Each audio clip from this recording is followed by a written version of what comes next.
papurihan, Diyos ng lahat mo papuri. Sa kaitaasan, siya'y papurihan, ngayon at magpakailanman. Simulan po natin ang ating pagdiriwang sa ngalan ng Ama at ng Anak at ng Espiritu Santo. Amen. Ang pagpapala ng ating Panginoong Jesucristo, ang pag-ibig ng Diyos Ama at ang pakikipagkaisa ng Espiritu Santo naway sumainyong lahat. At sumaiyo rin. Mga kapatid kay Kristo at mga kadiboto, muli tayo ay tinipon ng ating Nuestro Padre, Jesus Nazareno, bilang kaanib ng angka ng Diyos. Tinipon niya tayong lahat sapagkat mahal niya tayo. Kaya dumulog po tayo sa ating maawaing Panginoon na nagpapatawad ng lubos. Inaamin ko sa makapangyarihang Diyos At sa inyo mga kapatid, na lubha akong nagkasala sa isip, sa salita, sa gawa, at sa aking pagkukulang. Kaya isinasamo ko sa mahal na Birheng Maria, sa lahat ng mga anghel at mga banal, at sa inyo mga kapatid, na ako'y ipanalangin sa Panginoong ating Diyos. kaawaan tayo ng makapangyarihang Diyos. Patawarin tayo sa ating mga kasalanan at patnubayan tayo sa buhay na walang hanggan. Amen. Panginoon, kaawaan mo kami. Panginoon, kaawaan mo kami. Kristo, kaawaan mo kami. Kristo, kaawaan mo kami. Panginoon, kaawaan mo kami. Panginoon, kaawaan mo kami. Manalangin tayo. Ama naming makapangyarihan, pakundangan sa pagpapakumbaba ng anak mong masunurin, ibinangon mo sa pagkadapa ang sangkatauhang masuwayin. Ipagkaloob mo sa amin ang banal na kagalakan upang kaming sinagip mo sa kaalipinan ay magkamit ng iyong ligayang walang katapusan sa pamamagitan ni Jesucristo kasama ng Espiritu Santo magpa sa walang hanggan. Amen. Magsiupo muna ang lahat. Pagbasa mula sa aklat ni Propeta Oseas. Ito ang sinasabi ng Panginoon. Humirang sila ng mga hari sa Israel, ngunit hindi sa pamamagitan ko. Naglagay sila ng mga pinuno, ngunit di ayon sa aking kagustuhan. Ang kanilang mga alahas na ginto at pilak ay ginawa nilang mga diyos-diyosan, at ito ang kanilang sinamba. Itinatakwil ko ang guyang ginto ninyo, mga taga-Samaria. Nagpupuyos ang galit ko sa kanila. Kailan pa sila dapat parusahan? Ang Diyos-Diyosang iyan ay ginawa ng tao, hindi iyan Diyos. Kaya't ang guya ng Samaria ay magkakadurog-durog. Hangin ang kanilang inihasik at ipo-ipo ang aanihin nila. Ang nakatayong mga trigo'y walang uhay, kaya't walang makukuhang harina. At kung magbunga man, iyon ay lalamunin lamang ng mga dayuhan. Dahil sa pagpaparami ng mga dambana, naging daan iyon para dumami ang kasalanan ng Ephraim. Sumulat man ako ng 10,000 kautusan, ito'y pagtatawanan lamang nila. Mahilig silang maghandog, naghahain sila ng karne at kinakain nila ito. Ngunit hindi nalulugod sa kanila ang Panginoon. Gugunitain niya ang kanilang kalikuan at parurusahan sila dahil sa kanilang mga kasalanan. Sila'y magbabalik sa Ehipto. Ang salita ng Diyos. Salamat sa Diyos. Israel na bayan ng Diyos, papurihan mo siyang lubos. Israel na bayan ng Diyos, papurihan mo siyang lubos. Ang Diyos namin nasa langit, naroon ang Diyos namin. Ang kanyang ginagawa ay kung ano ang ibigin. Ginagawa sa ginto't pilak ang kanilang mga Diyos. Sa kanila'y mga kamay nitong tao ang nag-ayos. Israel na bayan ng Diyos, papurihan mo siyang lubos. Totoo nga at may bibig, ngunit hindi magsalita. At hindi rin makakita, mga matang sadyang-sadya. at hindi rin makarinig ang kanilang mga tainga, ni hindi rin makaamoy ang ginawang ilong nila. Israel na bayan ng Diyos, papurihan mo siyang lubos. Totoo nga na mayroong kamay, ngunit walang pakiramdam.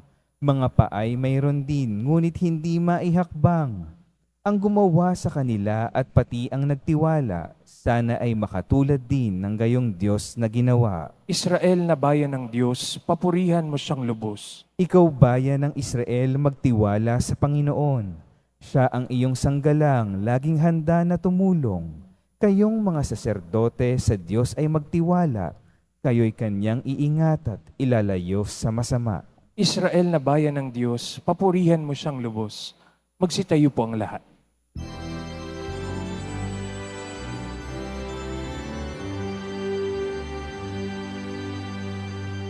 Hallelujah, Hallelujah, Hallelujah, Hallelujah.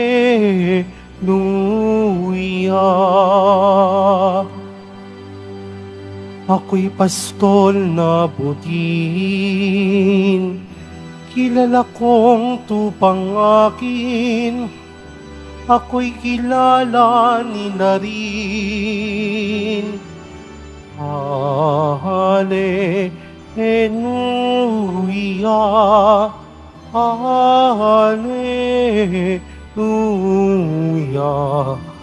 Hallelujah, Hallelujah.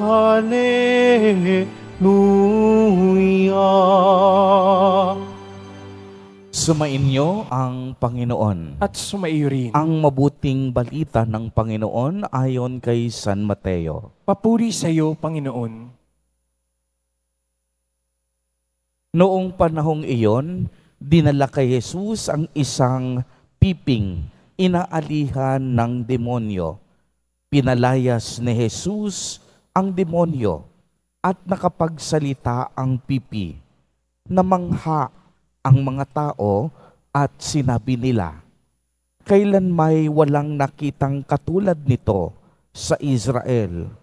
Datapwat sinabi ng mga Pariseyo, ang prinsipe ng mga demonyo ang nagbigay sa kanya ng kapangyarihang magpalayas ng mga demonyo. Nilibot ni Jesus ang mga bayan at nayon at nagturo sa mga sinagoga. Ipinangaral niya ang mabuting balita tungkol sa paghahari ng Diyos at pinagaling ang mga may sakit anuman ang kanilang karamdaman. Nang makita niya ang napakaraming tao, nahabag siya sa kanila sapagkat sila'y lito at lupaypay, parang mga tupang walang pastol. Kaya't sinabi niya sa kaniyang mga alagad, sagana ang anihin, ngunit kakaunti ang mag-aani. Idalangin ninyo sa may-ari ng anihin na magpadala siya ng mga manggagawa sa kaniyang aanihin. Ang mabuting balita ng Panginoon. Pinupuri ka namin, Panginoong Hesukristo. Magsiupo muna ang lahat. Magandang umaga po sa inyong lahat, mga kapatid kay Kristo. Sa lahat po ng ating mga taga-subaybay sa iba't ibang online platforms at sa lahat ng ating mga kadiboto sa iba't ibang panig ng Pilipinas at maging sa buong mundo kung saan tayo ay naaabot ngayon ng ating live streaming. Mapayapang umaga din po sa inyong lahat. Purihin at dakilain natin ang ating Panginoon, ang mahal na poong Jesus Nazareno. Mga kapatid kay Kristo at mga kadiboto, malugod po namin kayong tinatanggap sa Basilica Minor at Pambansang Dambana ni Jesus Nazareno. Tampok po sa ating ebanghelyo ngayon sa araw na ito ang pagkamangha ng mga tao nang makita nila Si Jesus Nazareno, gumagawa ng mga himala at kababalaghan. Isa na dito sa nabanggit sa Ebanghelyo kung paano kumilos si Jesus upang ang pipi ay makapagsalita. Subalit pagmasdan ninyo, ang pagkamangha, hindi lahat humahantong sa pananampalataya sa ating ebanghelyo.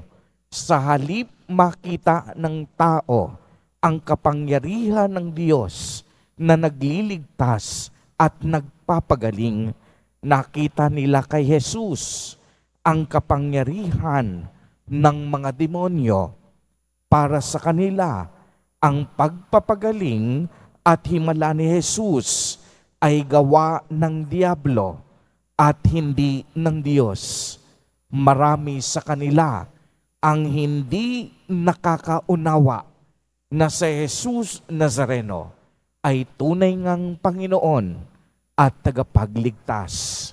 Kaya nga po ating maitatanong, paano nasabi ng mga taong iyon na si Jesus Nazareno ay nagpapalayas ng mga demonyo sa pamamagitan ng kapangyarihan ng kasamaan? At ang sagot, simple lang, dahil sa inggit at katigasan ng kanilang mga puso. Di po ba't ganito din ang ebanghelyo natin noong linggo? Dahil ang mga taga Nazaret, mga kababayan mismo ni Jesus Nazareno, matigas ang puso at ulo. Hindi sumampalataya kay Jesus.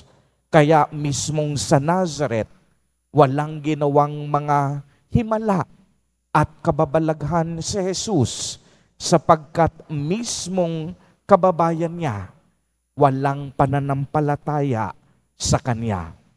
Mismong kababayan niya na iinggit sa mga bagay na kaya niyang magawa. Mismong kababayan ni Jesus Nazareno, kinihila siya pababa. Kaya nga totoong-totoo sa lahat ng mga tukso at problema sa mundong ito, madali tayong malito kung ano talaga ang mahalaga. Napakaraming ingay na bumabagabag sa ating mundo sa kasalukuyan. Napakaraming digmaan, hingalo at mga paghihirap. Napakaraming sari-saring desisyon ang ating kinaharap. Maraming bagay ang maaaring magdala sa atin kung saan susubukin kung ano ang ating tunay na pinaniniwalaan at pinaninindigan. Alam po ninyo, ang lahat ng mga panggugulo sa ating puso at kalooban, nagmula ito sa puwersa ng kasamaan at nais ng demonyo na mawala tayo sa ating atensyon o tinatawag na focus sa Diyos. Kapag nawala tayo sa focus, diyan tayo nagsisimulang mamuna, mainggit at mag-isip ng masama laban sa kapwa, gaya na lang ng mga nangyari sa mga taong bayan nang hindi nila pinaniwalaan ang kapangyarihang hatid ni Jesus Nazareno. Diyan din magsisimulang maging mapanghusga tayo sa ating kapwa. Kaya mga kapatid kay Kristo at mga kadiboto, isang mabisang panlaban po sa puwersa ng kasamaan ay ang ating debosyon. Ang ating debosyon sa banal na Eucharistia. Ang ating debosyon sa Santo Rosario. At higit sa lahat, ang ating debosyon sa ating Nuestro Padre, Jesus Nazareno.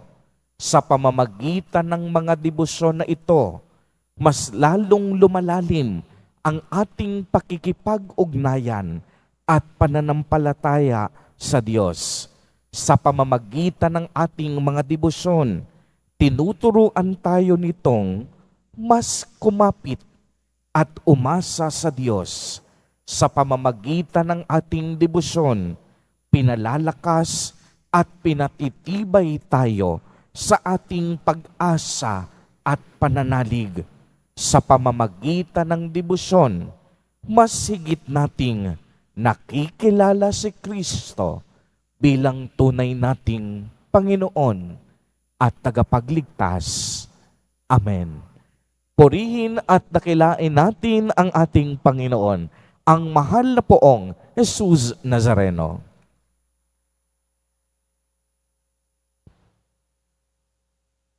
Magsitayo na po ang lahat.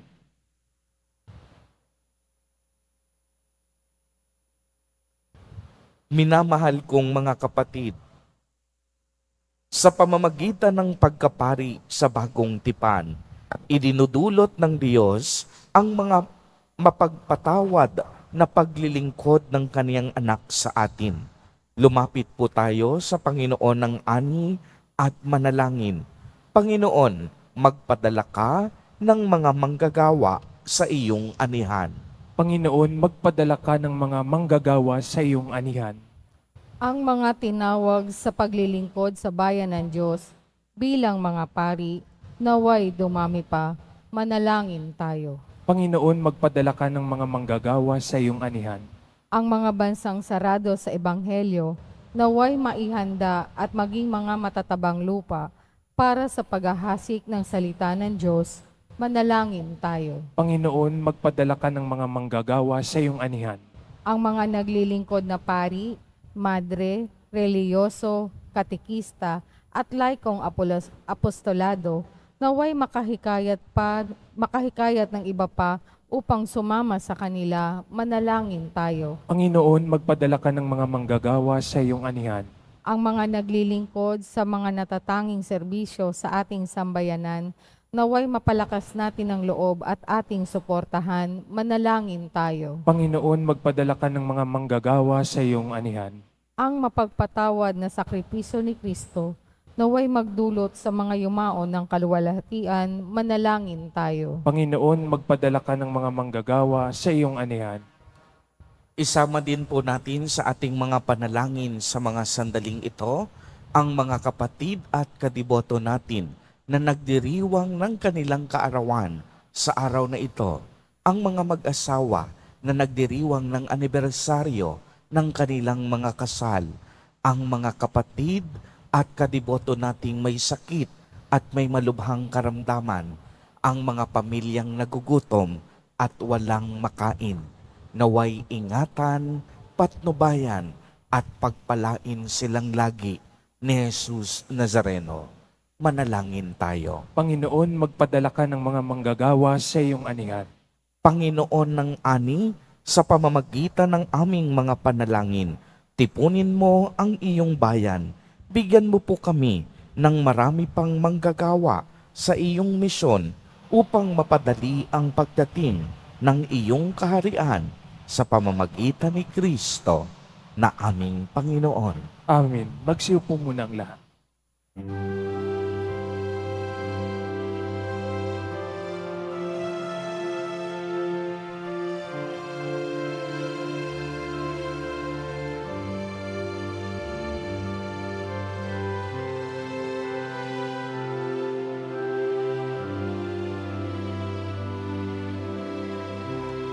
Aming alay sa'yo, Panginoon.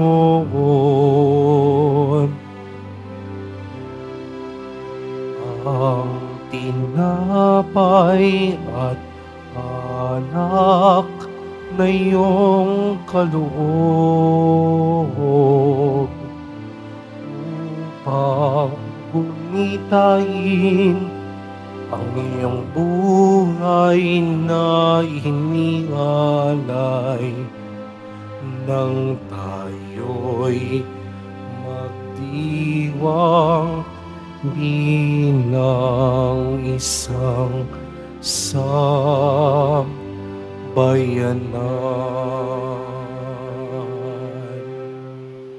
Magsitayo po ang lahat. Manalangin kayo mga kapatid upang ang paghahain natin ay kalugdan ng Diyos amang makapangyarihan. Tanggapin nawa ng Panginoon itong paghahain sa iyong mga kamay, sa kapurihan at karangalan sa ating kapakinabangan at sa buong sambayanan niyang banal. Ama naming lumikha, ang paghahain namin sa iyong ngalan ay siya nawang sa amin ay dumalisay upang ito ay maging pagganap araw-araw ng aming paglipat sa buhay sa kalangitan sa pamamagitan ni Hesukristo kasama ng Espiritu Santo magpa sa walang hanggan. Amen. Sumainyo ang Panginoon. At sumaiyo rin. Itaas sa Diyos ang inyong puso at diwa. Itinaas na namin sa Panginoon. Pasalamatan natin ang Panginoong ating Diyos. Marapat na siya ay pasalamatan. Ama naming makapangyarihan, tunay ngang marapat na ikaw ay aming pasalamatan.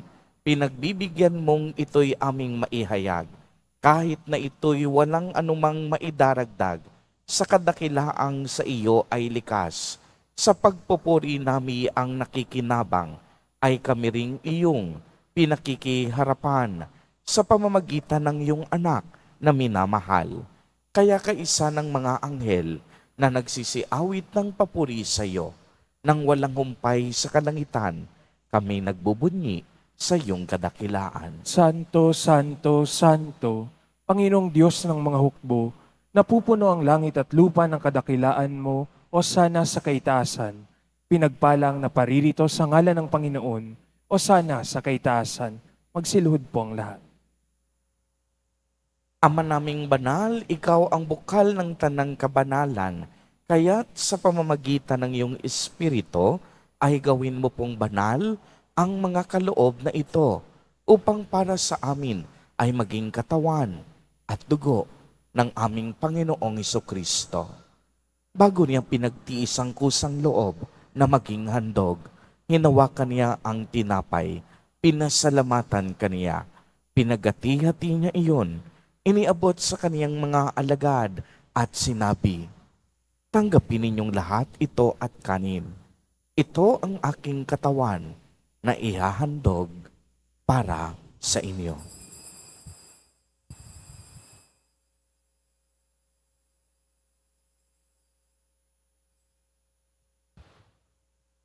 Gayon din naman noong matapos ang hapunan, hinawakan niya ang kalis, muli kaniyang pinasalamatan, iniabot niya ang kalis sa kaniyang mga alagad at sinabi, "Tanggapin ninyong lahat ito at inumin.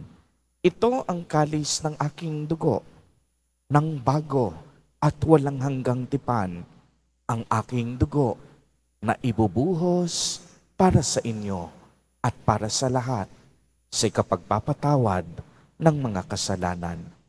Gawin ninyo ito sa pag-alaala sa akin."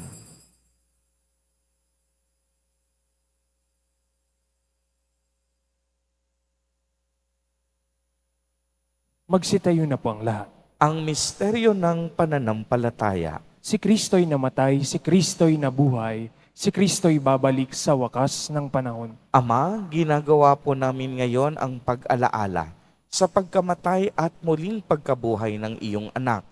Kaya't iniaalay namin sa iyo ang tinapay na nagbibigay buhay at ang kalis na nagkakaloob ng kaligtasan. Kami po'y nagpapasalamat dahil kami iyong minarapat na tumayo sa harap mo para maglingkod sa iyo. Isinasamo namin na kaming magsasalo-salo sa katawan at dugo ni Kristo ay mabuklod sa pagkakaisa sa pamamagitan ng Espiritu Santo. Ama, lingapin mo po ang iyong simbahang laganap sa buong daigdig. Puspusin mo kami sa pag-ibig kay isa ni Francisco na aming Santo Papa at ni Jose na aming Obispo at ng Tanang Kaparian. Alalahanin mo rin ang mga kapatid naming nahimlay nang may pag-asang sila'y muling mabubuhay, gayon din ang lahat ng mga pumanaw. Kaawaan mo po sila at patuloyin sa iyong kaliwanagan. Kaawaan mo at pagindapatin kaming lahat na makasalo sa iyong buhay na walang wakas, kaisa ng mahal na Birheng Maria na ina ng Diyos, ng kabiyak ng puso niyang si San Jose, kaisa ng mga apostol at ng lahat ng mga banal na namuhay dito sa daigdig ng kalugod-lugod sa iyo. Maipagdiwang nawa namin ang pagpupuri sa ikararangal mo sa pamamagitan ng iyong anak na aming Panginoong Heso Kristo.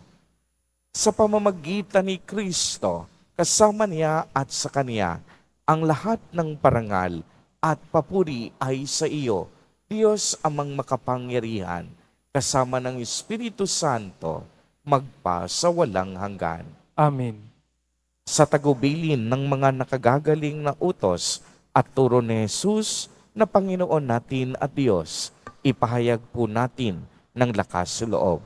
Ama namin, sumasalangit ka. Sambahin ang ngalan mo, mapasa amin ang kaharian mo, sundin ang loob mo dito sa lupa para ng sa langit. Bigyan mo kami ngayon ng aming kakanin sa araw-araw at patawarin mo kami sa aming mga sala para ng pagpapatawad namin sa nagkakasala sa amin.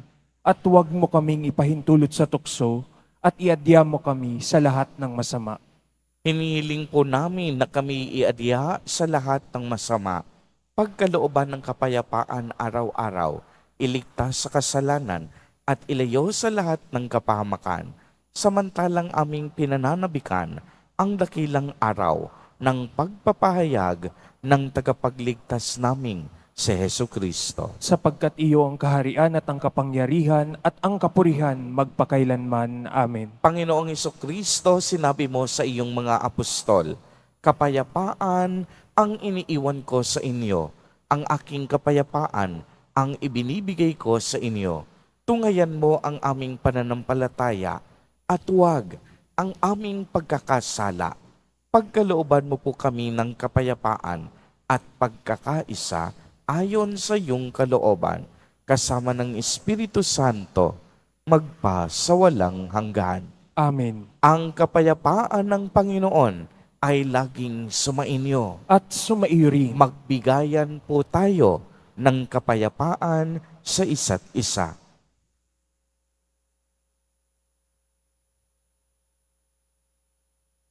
Kordero ng Diyos na nag-aalis ng mga kasalanan ng sanlibutan, maawa ka sa amin.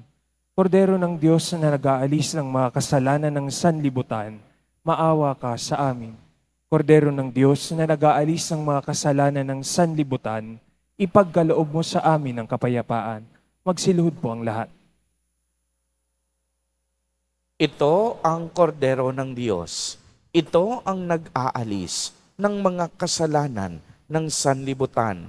Mapalad ang mga inaanyayahan sa kaniyang piging. Panginoon, hindi ako karapat-dapat na magpatuloy sa iyo, ngunit sa isang salita mo lamang ay gagaling na ako.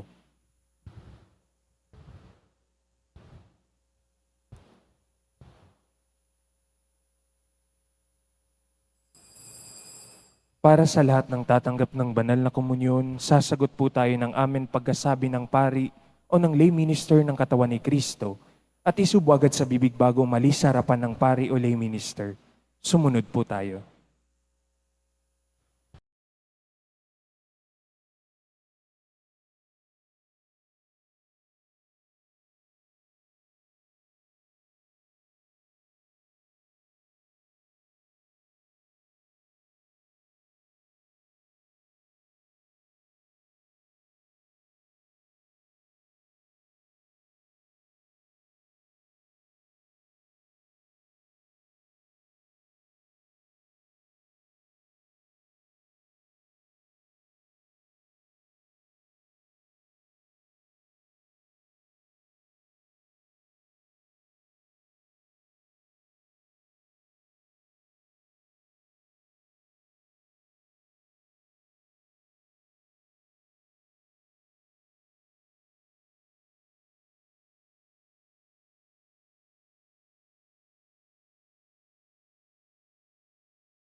Manalangin tayo.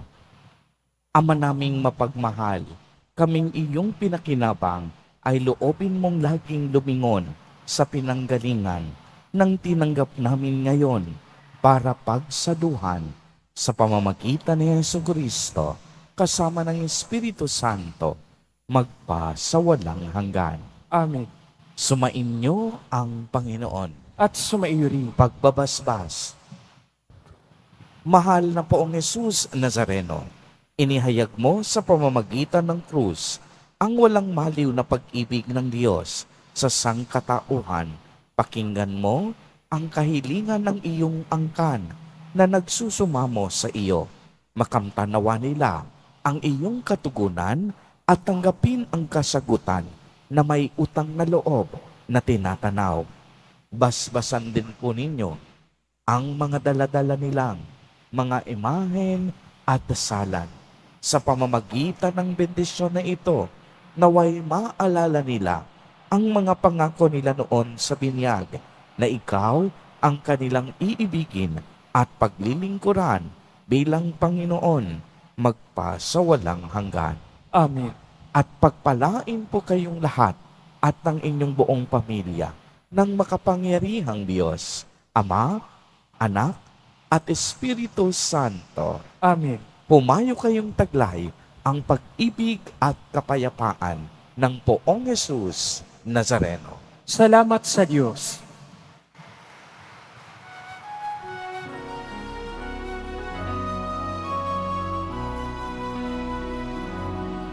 Nuestro Padre Jesus Nazareno, sinasamba namin, pinipintuho ka namin, aral mo ang aming buhay at kaligtasan.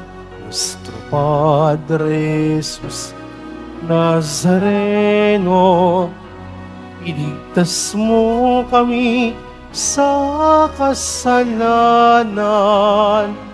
Ang krus mong kinamatayan ay sagisag ng aming kaligtasan. Nuestro Padre Jesus Nazareno, dinarangal ka namin. Nuestro Padre Jesus Nazareno, dinulwalhati ka namin.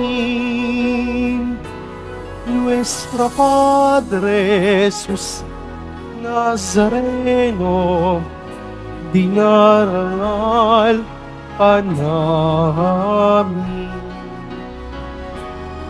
Nuestro Padre Jesus Nazareno, dinulwalhati ka namin.